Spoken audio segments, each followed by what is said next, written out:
Health news మీకోసం.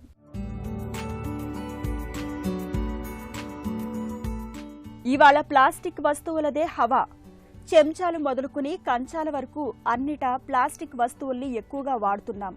అయితే ఇటీవలి కాలంలో ఆహార పదార్థాలను పార్సిల్ చేయడానికి నలుపు రంగులో లభించే బ్లాక్ ప్లాస్టిక్ కప్పులు, పళ్ళాలను, చెంచాలను విరివిగా వాడుతున్నారు. అయితే బ్లాక్ ప్లాస్టిక్ అనేది మన ఆరోగ్యానికి ఏమంత మంచిది కాదని హెచ్చరిస్తున్నారు అమెరికాలోని డ్యూక్ యూనివర్సిటీకి చెందిన శాస్త్రవేత్తలు.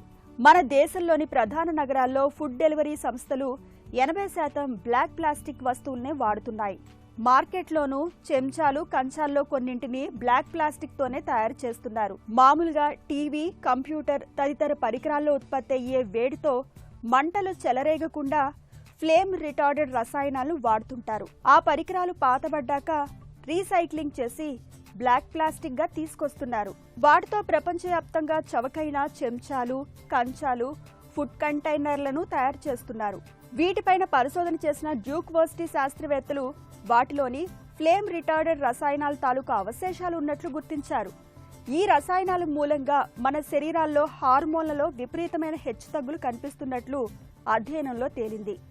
అంతేకాదు క్యాన్సర్ల ముప్పు కూడా ఉంటుందని పరిశోధకులు హెచ్చరిస్తున్నారు.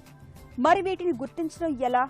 మామూలుగా ఫుడ్ క్వాలిటీ పీపీటీ ప్లాస్టిక్ వివిధ రంగుల్లో పారదర్శకంగా ఉంటే ఇవి నల్లగా, మందంగా ఉంటాయి.